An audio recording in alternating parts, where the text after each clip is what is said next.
Welcome to this edition of Action Video Game Talk. I'm your host, Scott Action Jackson. Thanks for joining us, and yes, this is going to be an actual video feed version of it. So since we got a good handful of news articles, let's just get right to it. In conjunction with a new announcement detailing the rules and fighters of the upcoming E3 Smash Bros. Tournament, Nintendo has revealed a new Wii U accessory.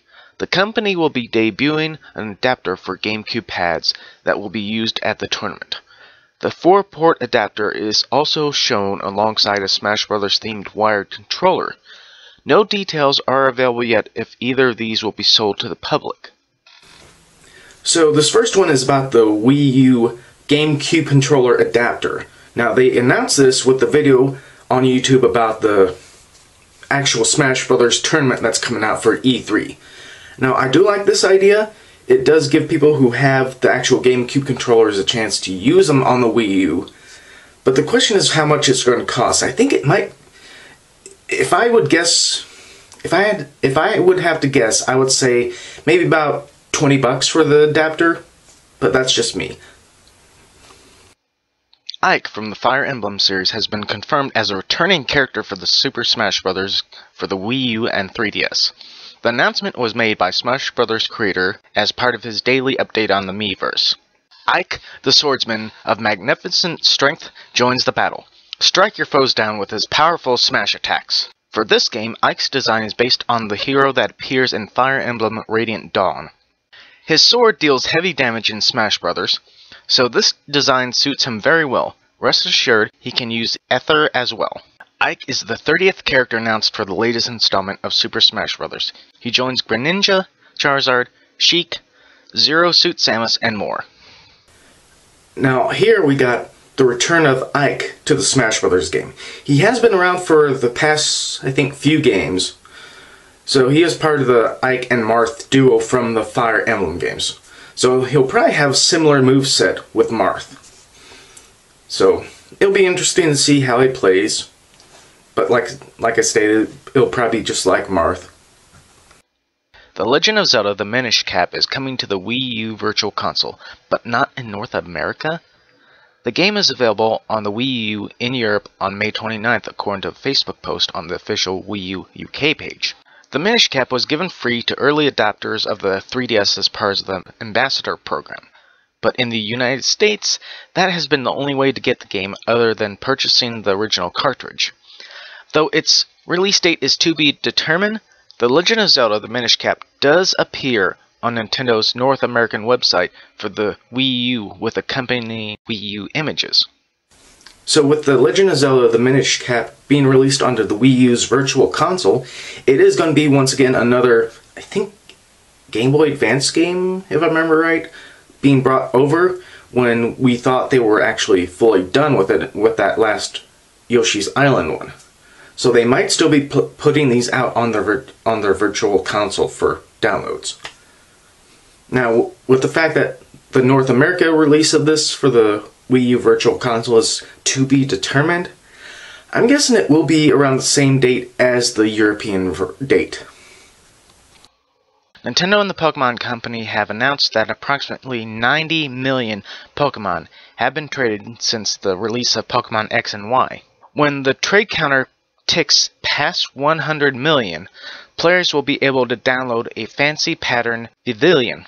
In order to help progress the global trade count, players can continue using the Global Trade Station, GTS. So 100 million trades on the Pokemon X and or Y game gives you a free shiny Pokemon through Nintendo. Or was it the Pokemon Company?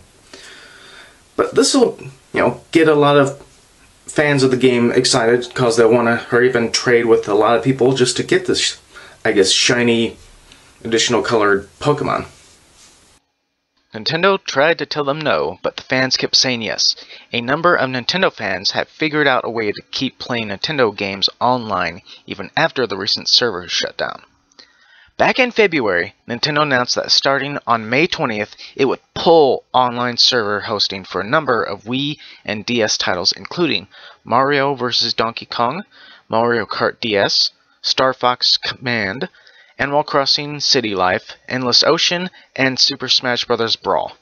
However, since Nintendo officially pulled the plug, a few tech-savvy fans have started up an unofficial Wi-Fi connection server, which allows users to utilize matchmaking and other core services.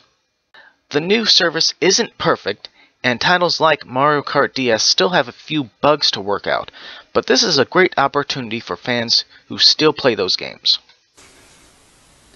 So it seems that the fans have been able to figure out a way to keep I think it's DSi and the original Wii still online able. Because there is still some good games on those two systems that do use the online feature. I mean, with the Wii, we got like the actual the Super Smash Bros. Brawl. I think it's Brawl. But they got but they have numerous online features that, you know, the actual owners want to keep going. The 6 PlayStation Plus titles for June have been announced, along with some changes coming to the program. Starting in June, each month will feature 2 titles, each for PlayStation 4, PlayStation 3, and Vita. In addition, starting in July, all 6 games will be available from the first Tuesday of the month until the first Tuesday of the following month. Additionally, some long-time titles will be phased out soon, so it's a good idea to lock in your licenses. The coming month will feature Trine 2 Complete Story and Pixel Junk Shooter Ultimate for PlayStation 4. PlayStation 3 owners will get NBA 2K14 and Sly Cooper Thieves in Time. Finally, Sony will offer up Tiara and Mutant Mudds Deluxe for Vita. Be sure your downloads are up to date. As of next Tuesday, June the 3rd, you will likely see the beginning of the exodus of long-standing titles. Now's a good time to make sure you haven't missed any of the past offerings that are still available. So, the Instant Game Collection for PlayStation Plus memberships are going to be done a little bit differently from now on.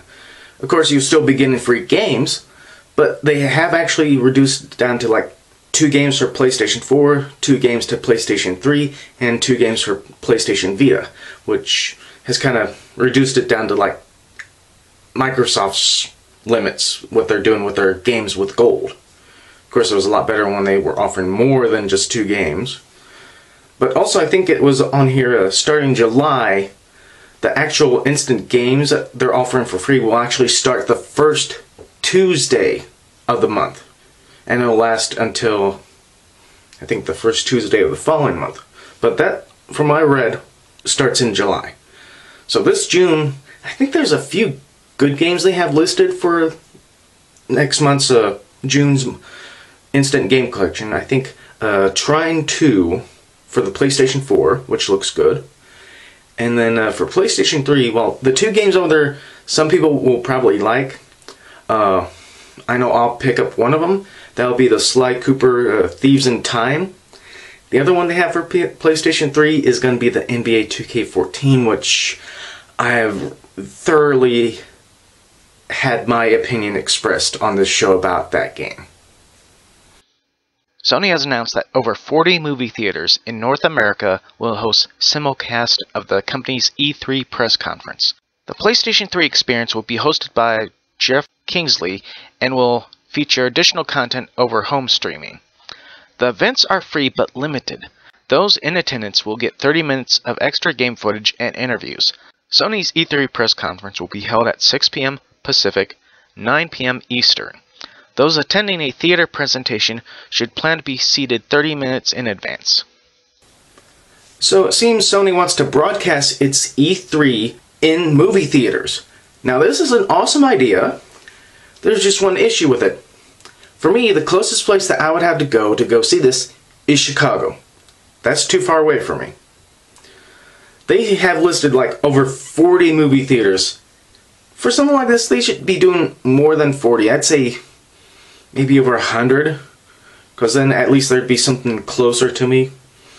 But if I'm not able to get one of these movie theaters, I'll probably just watch it on either online, or maybe they'll have it streaming on the PlayStation 3 or PlayStation 4 anyway. Plants vs. Zombies Garden Warfare PopCap's shooter take on its popular franchise isn't going to remain on Xbox and PC exclusively forever. If a recent series of tweets from publisher EA is any indication, a PlayStation version of the game is starting to sprout. The tweaks show parody images of Sony brands like Sly Cooper and Fat Princess as seen through a somewhat plant-obsessed lens. So, Plants vs. Zombies Garden Warfare is being teased for a Sony release, which they should have been doing this from the start when it was released. But right now they've been doing teasers like I think it was like a Fat Princess version of the Plants vs. Zombies. And then I think the other one might have been like a Sly Cooper parody of it. But it would be good to see this onto the PlayStation 3 and PlayStation 4. And I don't know, if they might try to put it on the Vita. But as we know about the actual 360 and Xbox One version, Plants vs. Zombies Garden Warfare is an online-only game. So, yeah, that's going to be a feature that might either turn people away from it or make them interested in it. Dragon Quest VIII was first released on PlayStation 2 in 2004, though it took until the next year to arrive in North America. 10 years later, the title is now available wherever you and your phone are. The control system has been reconfigured to include touch and print for movement on the overworld and in battle. Square Enix has released a new trailer to show off the new version of the title. You can purchase it for iOS and Android. Both versions are priced at $19.99. So, Dragon Quest VIII is coming to mobile devices. I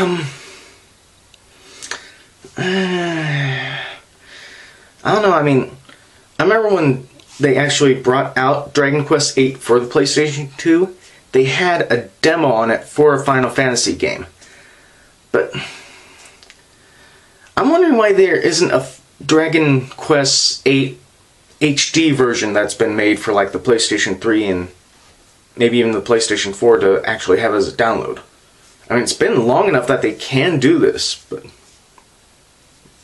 it's just my opinion. They can probably do a lot with the stuff, but there was a glimpse of one of Left 4 Dead's survivors in a previous trailer released for the Japanese arcade version, and now we have more details and pictures. Gone are Francis, Bill, Zoe, Lewis, Coach, Illis, Nick, and Rochelle from Left 4 Dead and its sequel. Instead, we have seen here, from left to right, Kuru, Yosuke, Hakura Hiros, Blake Jordan, and Kirishima Sara. Despite the new characters, it sounds like the game has the same levels and will in turn continue to take place in the United States. For those of you who don't know, there has been trailers online for this Left 4 Dead game that's only in Japan right now. And it does look like they're using Left 4 Dead 1 and 2 in this arcade game. But recently, they revealed the actual characters, what they look like. And I think I'll go and maybe post this up on this video. Two of these characters look like the Winchesters from Supernatural. Yeah, Supernatural. So they might as well call it Left 4 Dead Supernatural Edition. But I'm wondering how many other people will be catching on about this little funny thing.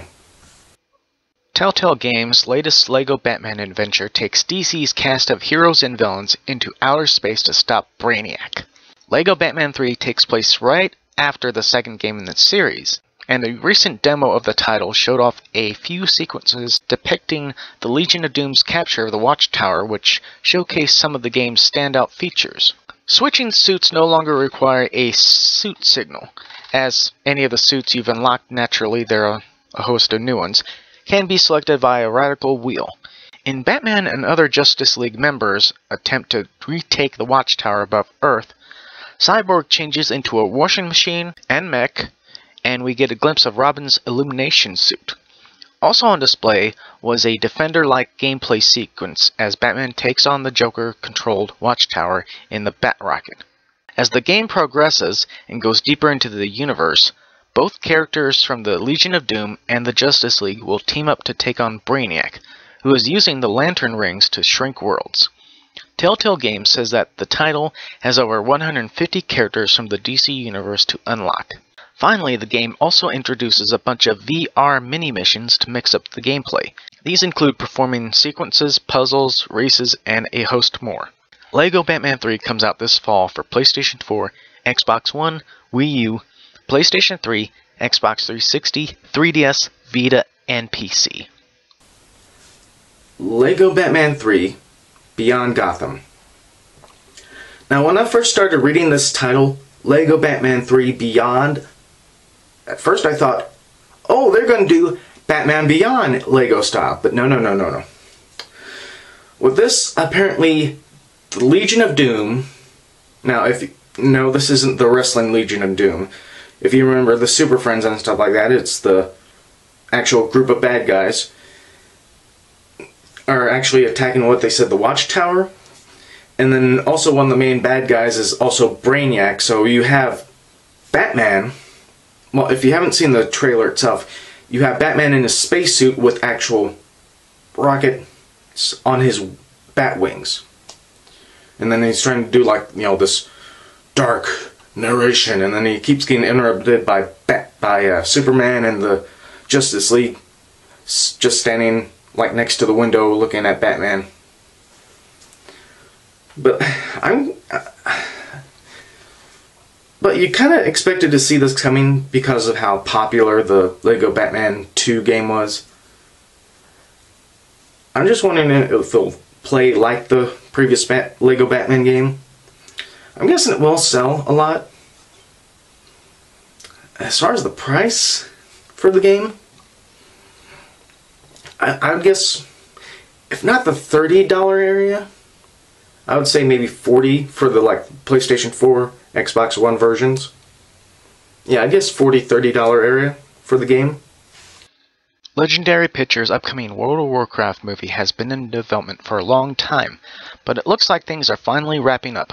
Duncan Jones has been directing the World of Warcraft film, which aims to tell the origin story of the conflict between orcs and humans. Late last year, the project's release date was pushed back from December 18, 2015 to March 11, 2016. But it looks like production has been moving right along. Jones tweeted that the principal photography has been completed. So, they wrapped up filming for World of Warcraft. But I thought it was being called Warcraft. And anyway, wasn't this starting to film like maybe a few months ago?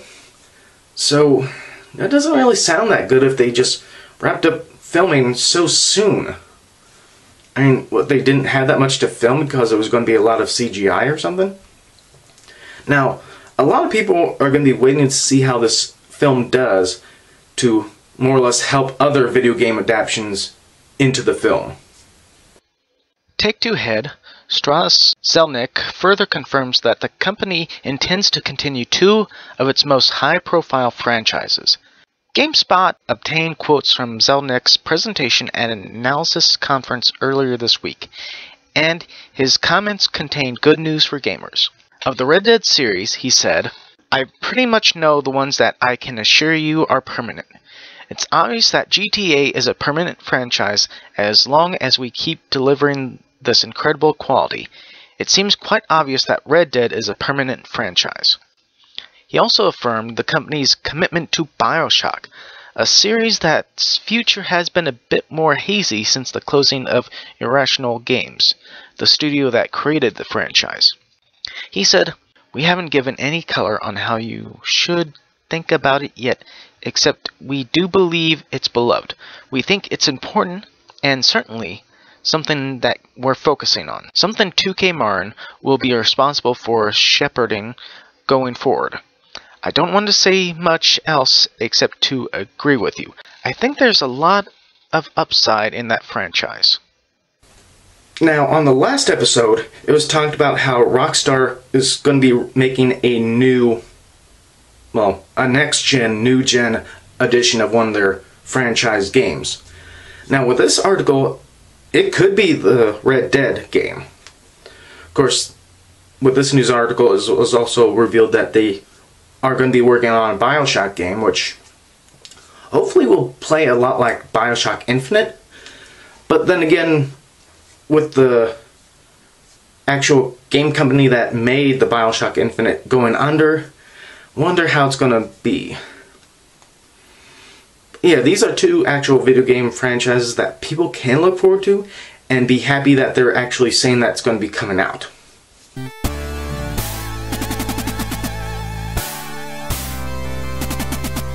As far as this week's major new releases, we have Watch Dogs for the PC, PlayStation 3, PlayStation 4, Wii U, Xbox 360, and Xbox One. Final Fantasy III for the PC by way of Steam, the Sly Collection, which is the Sly Cooper Collection, for the Vita, Slender, The Arrival for Xbox 360 as a download. So that will do it for this edition of Action Video Game Talk. Once again, thanks for joining us. And in case you can't tell, I am doing this episode solo, which might change in the future, whether it be the next week's episode or the following one. Once again, I will be putting links down below for the Facebook page, and later on I will be uploading the separate clips for those who watch those more than the episode itself for some odd reason. I don't know why. But yeah, until next time, bye.